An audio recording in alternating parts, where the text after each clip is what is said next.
क्या आप शब्दों का सही ढंग से संधि विच्छेद और समास विग्रह किया है, और यदि नहीं किया है तो इस वीडियो को लास्ट तक देखना, इसमें आप लोगों को पूरा हल कराऊंगा। ये कक्षा 7वीं का अर्धवार्षिक पेपर है। इसमें पहला से जो है आखिरी तक ये आप लोगों को सॉल्यूशन के साथ आप लोगों को हल कराया जाएगा। तो चलिए स्टार्ट करते हैं। सबसे पहला प्रश्न है, इसमें देख लेते हैं। हम आप लोगों को भरना पड़ेगा। ये कक्षा 7वीं का है, संस्कृत है विषय पे, और पूर्णांक है आप लोगों का 80 नंबर। इसका विषय कोड ये दिया गया है।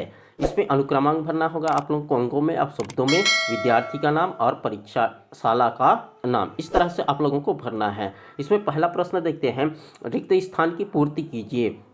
पहला दिया है, भवतः दक्षिण हते खालिस्थान विजाजते। दूसरा है, खालिस्थान छात्रान उपदिशति। तीसरा, आदर्श छात्र माता पिता खालिस्थान सादरम नमति। चौथा, रूपकाणी खालिस्थान प्रेषयन्तु। तो चलिए इसका आंसर नीचे में देखेंगे।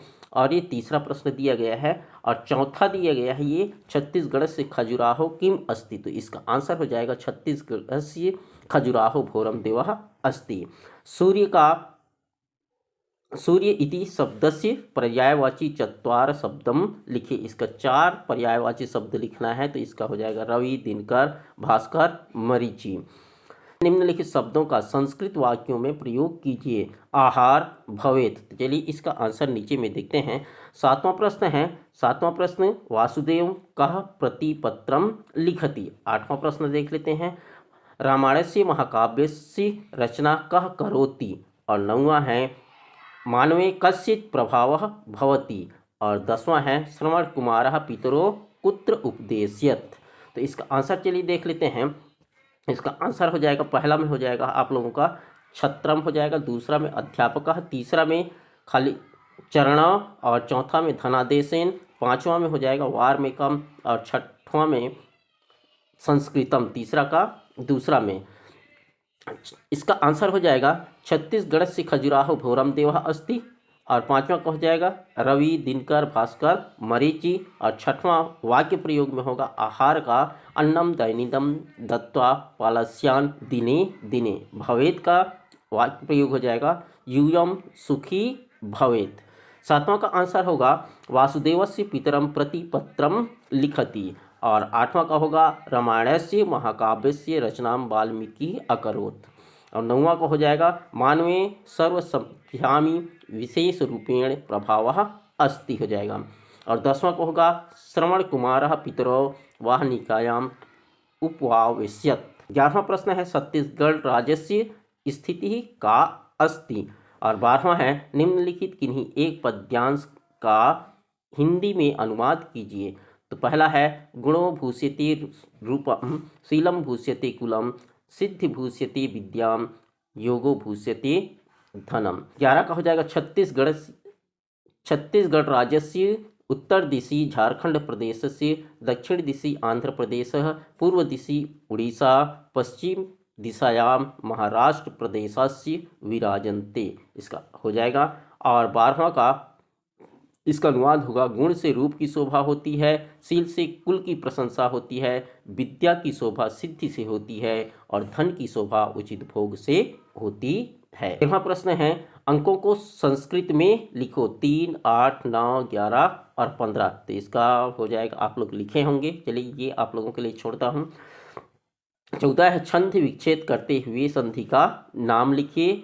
और 15 है, निम्नलिखित पदों का विग्रह करें, समास का नाम बतावें। ये जो शब्द दिया है उनका देखते हैं। चलिए 14 और 15 का। 14 का आंसर हो जाएगा, संधि विच्छेद होगा यद्यपि क्या, यदि धन अपि। यदि धन अपि होगा, ये जो है ई और आ का मिलाप होगा, इसमें यण स्वर संधि बनेंगे। मनुष्योपरि मनुष्य, धन ऊपरी होगा, स्वर आ और ई मिलेंगी, इसमें भी गुण स्वर संधि बनेंगे। विद्यालंकितः का हो जाएगा विद्या धन अलंकितः, इसका दीर्घ स्वर संधि है, इसमें आ और अ मिल रहे हैं। भवतीति में भवती धन इति, ये दीर्घ स्वर संधि है। प्रश्न 15 का आंसर होगा सत्संगति का हो जाएगा सताम, संगति हो जाएगा विग्रह इसका, और समाज का नाम है तत्पुरुष समाज। गुण दोषों का गुणः च दोषः च हो जाएगा विग्रह में, और ये द्वंद्व समास है। मानव जीवने का हो जाएगा मानवस्य जीवने, ये तत्पुरुष समास है। और सत्पुरुषाणाम का हो जाएगा सत्पुरुषः धन नामः, तत्पुरुष समास है।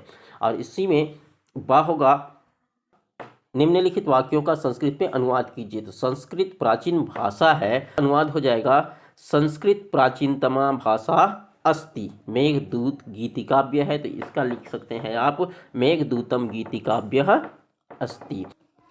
प्रश्न 16, निम्नलिखित में से किसी एक पर निबंध लिखो। धेनु, ममशाला, पुस्तक। और इसी में दिया है अवकाश हेतु प्रधान पाठक को आवेदन पत्र लिखे। चलिए ये आप लिख लिए होंगे, ये मेरी आशा है। यदि नहीं लिखे हैं तो या लिखे हैं तो कमेंट करके ज़रूर बताना। चलिए 16 का आंसर देखते हैं। 16 का इस तरह से आप निबंध लिख सकते हैं। ये निबंध लिखा हूँ, ये निबंध जो है आप इस तरह से लिखे होंगे। धेनु का 10 लाइन आप लोगों को लिखना है। और 17वां है प्रश्न, लास्ट क्वेश्चन है, किन्हीं 2 गद्यांशों का हिंदी में अनुवाद कीजिए। ये 2 गद्यांश, 3 गद्यांश दिए हैं, उसमें से 2 गद्यांश का अनुवाद करना है। दूसरा का अनुवाद होगा, भादो माह की अमावस्या को पोरा त्यौहार होता है।